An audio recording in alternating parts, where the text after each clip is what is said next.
Vous vous réveillez et quelque chose cloche. Ce n'est pas le monde extérieur, c'est quelque chose en vous. Une tristesse sans nom, une douleur qu'aucun médecin ne peut diagnostiquer, une sensation d'être déraciné. Tout le monde vous dit que c'est une dépression, que vous avez besoin d'aide, qu'il y a quelque chose de brisé en vous. Mais, et si je vous disais que vous êtes la seule personne saine dans un monde fou, et si votre tristesse n'était pas le symptôme d'une maladie, mais de votre intelligence? Alan Watts a découvert quelque chose qui va bouleverser tout ce que vous pensez de votre propre souffrance, quelque chose que le système ne veut pas que vous sachiez, quelque chose qui transforme votre plus grande faiblesse en votre plus grande force. À la fin de cette conversation, vous comprendrez pourquoi votre âme pleure et pourquoi c'est le signe le plus clair que vous êtes, enfin, en train de vous réveiller. Mais d'abord, laissez-moi vous parler de l'oiseau. Dans les anciennes mines, les travailleurs descendaient dans les profondeurs avec une petite cage. À l'intérieur, un oiseau, délicat, sensible. Lorsque l'air devenait toxique, il mourait le premier. Les mineurs ne pensaient pas que l'oiseau était malade. Ils connaissaient la vérité. L'oiseau était le plus intelligent de tous. Sa sensibilité sauvait des vies. Vous êtes cet oiseau. Et le monde, c'est la mine. Alan Watts voyait cela avec une clarté qui tranchait comme une lame. Il observait les personnes, normales, courant, consommant, simulant le bonheur et percevait quelque chose de terrible. Elles dormaient, anesthésiées, mortes intérieurement. Mais vous sentez, vous souffrez, vous percevez que quelque chose de fondamental cloche dans tout cela, et c'est pour cela qu'on vous appelle dépressif. Watts avait un autre nom pour cela. Il appelait ça un éveil spirituel prématuré. Imaginez un instant, vous êtes un enfant né avec la capacité de voir les couleurs, mais tous ceux qui vous entourent sont daltoniens. Vous décrivez le rouge flamboyant du coucher de soleil. Ils vous regardent bizarrement. Vous parlez du bleu profond de l'océan. Ils rient de vous. Avec le temps, vous commencez à douter de vous-même. Peut-être êtes-vous fou. Peut-être que ces couleurs n'existent pas. Peut-être devriez-vous faire semblant de ne voir que du gris, comme tout le monde. C'est ça, votre mal-être existentiel. Vous voyez la vie en couleur, mais vous vivez dans un monde qui ne reconnaît que le gris. Watts comprenait cela d'une manière que peu de gens peuvent saisir. Il a lui-même traversé cette obscurité, cette sensation d'être déplacé, de ne pas pouvoir se connecter à la superficialité que tout le monde appelle la vie. Et c'est dans cette obscurité qu'il a trouvé quelque chose d'extraordinaire. La dépression, disait Watts, c'est l'âme qui rejette le faux. Pensez-y, vraiment, pensez-y. Lorsque vous vous sentez mal à l'aise en regardant les gens rire de blagues creuses, votre âme vous dit quelque chose. Lorsque vous ne pouvez pas vous enthousiasmer pour les achats, le statut social, les « j'aime », votre âme vous dit quelque chose. Lorsque vous regardez le monde et ressentez un vide inexplicable, votre âme vous dit quelque chose. Elle dit « Ceci n'est pas réel, ceci n'est pas la vie, c'est du théâtre. » Et vous, mon cher oiseau, vous refusez de mourir lentement comme tout le monde. Mais voici le problème. Le système ne peut pas vous permettre de le savoir. Si vous saviez que votre sensibilité est de l'intelligence, si vous saviez que votre tristesse est de la sagesse, vous cesseriez de consommer les substances de l'oubli qu'il vous vend, les narcotiques de la distraction moderne, le divertissement incessant. Vous cesseriez de chercher le bonheur au mauvais endroit, et cela serait dangereux pour eux. Alors, ils ont fait quelque chose de génial. Ils ont pathologisé votre sensibilité. Ils ont transformé votre intelligence spirituelle en trouble mental. Ils vous ont fait croire que le problème c'est vous, pas eux, pas le système. Vous, Watts voyait cela comme l'une des plus grandes tragédies de l'humanité moderne. Des personnes naturellement éveillées étant médicamentées pour retourner au sommeil. Des âmes questionneuses étant réduites au silence. Des oiseaux étant forcés d'arrêter de chanter. Et le plus tragique de tout, ça a marché. Vous croyez vraiment qu'il y a quelque chose qui ne va pas chez vous? Mais arrêtez. Respirez profondément. Sentez l'air entrer dans vos poumons. Parce que ce que je vais vous révéler maintenant va tout changer. Alan Watts a découvert qu'il existe un type spécifique d'intelligence. Une intelligence qui n'apparaît pas dans les tests de QI, qui n'est pas mesurée par des diplômes, qui n'est pas reconnue par la société. Il l'appelait l'intelligence spirituelle. Et cette intelligence a une caractéristique très spécifique. Elle détecte les incohérences, les faussetés, les illusions collectives. Comme un radar interne qui ne cesse jamais de fonctionner, les personnes ayant une forte intelligence spirituelle ne peuvent pas ignorer l'hypocrisie. Elles ne peuvent pas faire semblant d'être heureuses lorsqu'elles ne le sont pas. Elles ne peuvent pas participer à des jeux sociaux qui n'ont aucun sens. Elles ne le peuvent tout simplement pas. Et cela les rend malheureuses. Non pas parce que quelque chose ne va pas chez elles, mais parce que quelque chose ne va pas dans le monde qu'elles arrivent à voir, et que personne d'autre ne voit. Watts avait une analogie parfaite pour cela. Il disait que la société moderne est comme une réception mondaine où tout le monde fait semblant de s'amuser. La musique est forte, les lumières sont vives, tout le monde sourit. Mais si vous vous arrêtez pour vraiment écouter, vous vous rendez compte que la musique est fausse. Si vous regardez vraiment, vous voyez que les sourires sont forcés. Si vous sentez vraiment, vous vous rendez compte que tout le monde fait semblant. Et là, vous avez deux options. Faire semblant avec eux ou quitter la fête. La dépression, c'est votre âme. Qui quitte? Qui? La fête. Mais voici ce que Watts a découvert et qui va changer votre vie pour toujours. Quitter la fête. Ce n'est pas la fin de l'histoire. C'est le début. Parce que lorsque vous cessez de faire semblant de vous amuser dans une fausse fête, vous pouvez enfin chercher la vraie fête. Lorsque vous cessez de chercher le bonheur au mauvais endroit, vous pouvez commencer à le trouver aux bons endroits. Lorsque vous cessez d'essayer de vous intégrer dans un monde qui n'a aucun sens, vous pouvez commencer à créer un monde qui en a un. Votre dépression n'est pas une défaillance, c'est une recalibration. Ce n'est pas une maladie, c'est un éveil. Ce n'est pas une fin, c'est un début. Et Watts comprenait cela d'une manière qui a transformé des milliers de vies, y compris la sienne. Il a passé des années à penser que quelque chose n'allait pas chez lui, des années à essayer de s'intégrer, des années à médicamenter sa sensibilité, jusqu'au jour où il s'est arrêté et a commencé à écouter ce que son âme essayait vraiment de lui dire. Elle disait « Vous n'êtes pas fait pour ce genre de vie, vous êtes fait pour quelque chose de beaucoup plus grand. » Et lorsqu'il a finalement écouté, tout a changé. Il a découvert que sa sensibilité n'était pas une faiblesse. C'était sa plus grande force. Sa tristesse n'était pas un problème. C'était une solution. Son incapacité à être superficielle n'était pas un défaut. C'était un don. Et le plus incroyable de tout, lorsqu'il a cessé de lutter contre sa nature et a commencé à la respecter, la dépression s'est transformée en quelque chose de complètement différent. Elle s'est transformée en compassion, en sagesse, avec une capacité unique à voir au-delà des illusions qui emprisonnent la plupart des gens. Sa dépression, Watts s'en rendit compte, était en réalité une intelligence spirituelle brute, non polie, non dirigée, mais réelle, comme un diamant recouvert de terre. On ne jette pas un diamant parce qu'il est sale. On nettoie la terre et on découvre le joyau. Et ce joyau que vous portez en vous, c'est exactement ce dont le monde a le plus besoin aujourd'hui. Car nous vivons à l'ère du faux, de la superficialité, de l'anesthésie collective. Et vous êtes l'un des rares qui arrivent encore à ressentir, à voir, à pleurer ce que nous avons perdu. Ce n'est pas une maladie, c'est de l'espoir.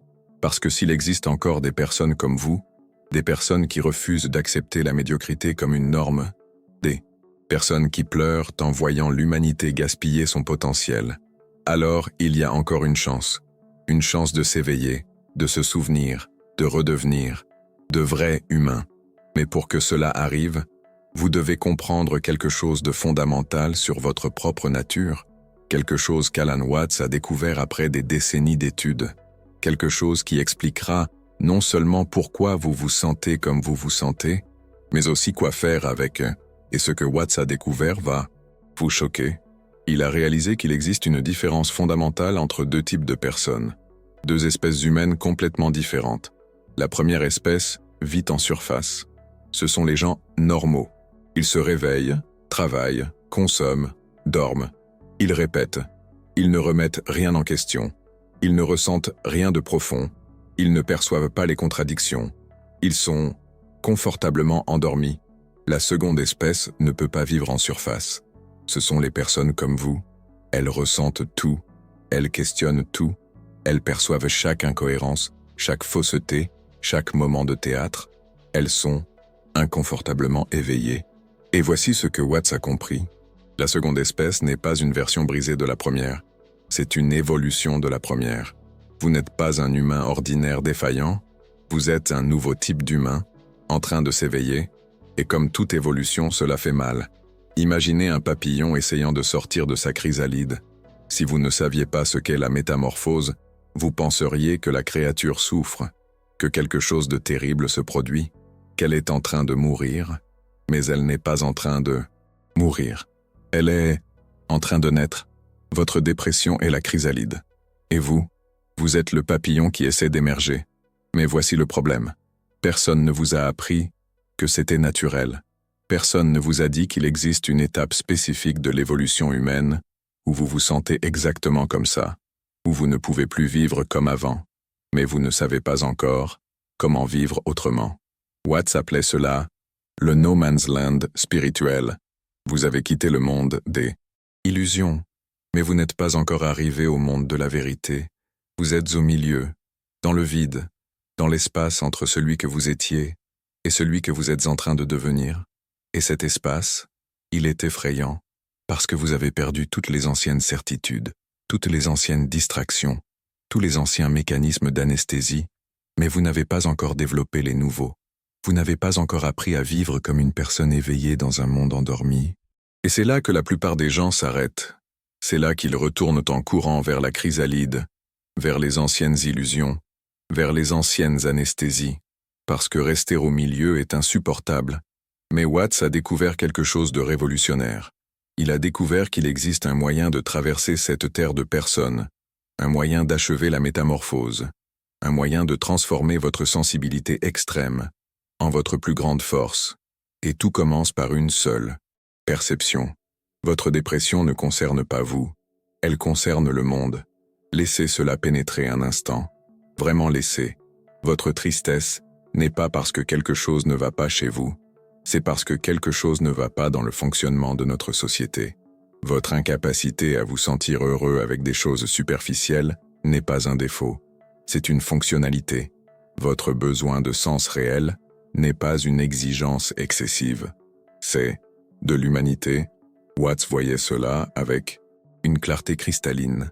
Il regardait la société moderne et voyait une machine géante conçue pour transformer les êtres humains en consommateurs, pour vous faire oublier que vous êtes un être spirituel, pour vous faire vous identifier à vos pensées, à vos possessions, à votre statut, pour vous faire oublier qui vous êtes vraiment.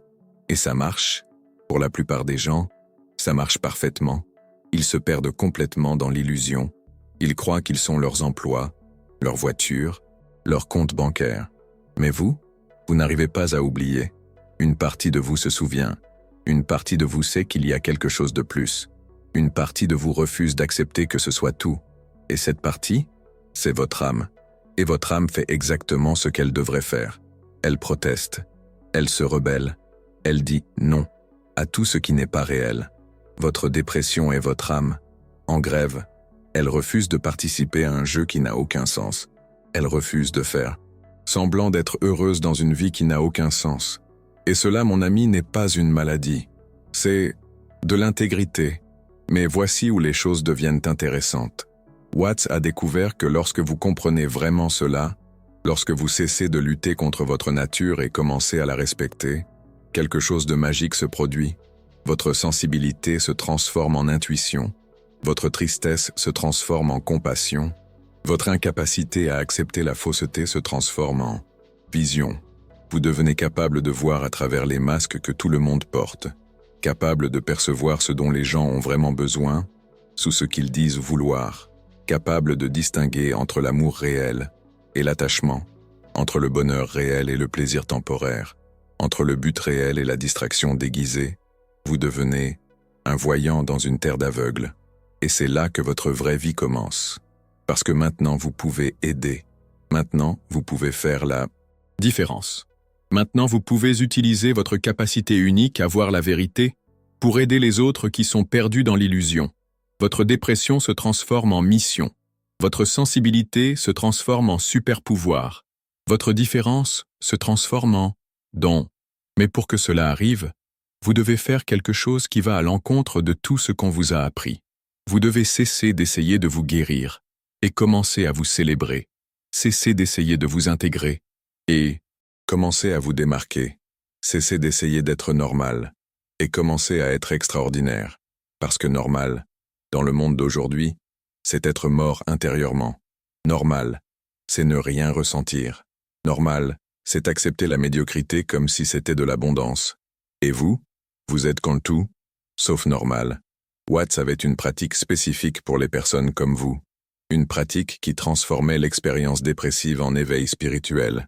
Il l'appelait la méditation de la tristesse profonde. Cela fonctionne comme ceci. Au lieu de fuir votre tristesse, allez à sa rencontre. Au lieu d'essayer de la changer, observez-la. Au lieu de la juger, honorez-la. Asseyez-vous en silence. Fermez les yeux. Et demandez à votre tristesse. Que cherches-tu à me dire? Et alors, écoutez. Vraiment, écoutez. Et ce que vous découvrirez vous surprendra. Votre tristesse ne parle pas de vous, brisé. Elle parle du monde. Brisé. Votre douleur ne signifie pas que vous n'êtes pas assez. Elle signifie que vous êtes trop sensible pour un monde insensible. Votre mal-être existentiel, ce n'est pas un manque. C'est la fatigue du trop peu. Trop peu de connexion réelle. Trop peu de sens véritable. Trop peu de vie véritable. Et lorsque vous comprenez cela, lorsque vous le comprenez vraiment, quelque chose de fondamental change. Vous cessez d'essayer de vous réparer. Et vous commencez à essayer de réparer le monde. Vous cessez de vous voir comme une victime. Et vous commencez à vous voir comme un guérisseur. Car c'est ce que vous êtes. Un guérisseur blessé. Quelqu'un qui connaît la douleur profondément. Et qui peut donc aider les autres à la traverser. Quelqu'un qui a vu au-delà des illusions. Et qui peut montrer le chemin à ceux qui sont encore perdus dedans. Quelqu'un qui a ressenti le vide de la vie moderne. Et qui peut donc aider à créer une vie pleine de sens réel. Votre mal-être existentiel est votre crédential, votre preuve que vous comprenez vraiment, votre témoignage que vous avez traversé le feu et que vous avez survécu.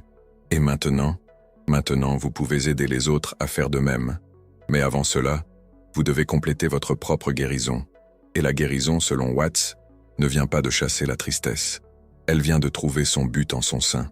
Arrêtez-vous un instant, respirez lentement, sentez votre cœur battre, car ce que je vais vous révéler maintenant est le secret final, ce que Watts a mis des années à découvrir, ce qui a transformé sa propre dépression en sa plus grande source de sagesse.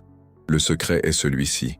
Votre mal-être existentiel ne concerne pas ce que vous avez perdu, il concerne ce que vous êtes en train de gagner. Vous gagnez en profondeur à une époque de superficialité. Vous gagnez en sensibilité à une époque d'anesthésie. Vous gagnez en authenticité à une époque de fausseté. Vous gagnez une humanité réelle à une époque d'humanité artificielle. Et c'est ce dont le monde a le plus besoin. Maintenant, des gens réels, des gens qui ressentent, des gens qui se soucient assez pour pleurer lorsqu'ils voient la souffrance, des gens comme vous. Watts a compris que le mal-être existentiel de personnes comme vous n'est pas le symptôme d'un monde qui fonctionne. C'est le symptôme d'un monde qui ne fonctionne pas, et le seul véritable remède, ce n'est pas de vous adapter à un monde brisé, c'est d'aider à créer un monde qui ne brise pas les gens comme vous, un monde où la sensibilité est valorisée, pas médicamentée, un monde où la profondeur est célébrée, pas pathologisée, un monde où les gens qui ressentent trop sont vus pour ce qu'ils sont vraiment, pas malades, pas brisés, pas défectueux, mais évolués, éveillés, nécessaires. Et vous êtes l'une des personnes qui vont aider à créer ce monde, parce que vous avez déjà payé le prix, vous avez déjà traversé les ténèbres, vous avez déjà ressenti la douleur d'être vivant dans un monde qui préfère que vous soyez mort, intérieurement. Et maintenant vous pouvez utiliser cette expérience. Vous pouvez transformer votre blessure en votre force, votre tristesse en votre sagesse, votre mal-être existentiel en votre mission. Car en fin de compte, votre mal-être existentiel n'a jamais été une question de vous, brisé. Il s'agissait de vous en train de vous éveiller. Et maintenant que vous êtes éveillé, maintenant que vous pouvez voir, maintenant que vous comprenez, vous pouvez aider les autres à faire de même. Vous pouvez être la lumière dont vous aviez besoin lorsque vous étiez dans les ténèbres. Vous pouvez être la voix qui dit « Je comprends, j'ai traversé ça, et je peux vous montrer qu'il y a un autre côté. Votre mal-être existentiel n'est pas votre malédiction, c'est votre vocation. Ce n'est pas votre faiblesse, c'est votre force. Ce n'est pas la fin de votre histoire, c'est le commencement. » Et Alan Watts le savait. Il a transformé ses propres ténèbres en lumière, sa propre douleur en guérison, son propre mal-être existentiel en éveil.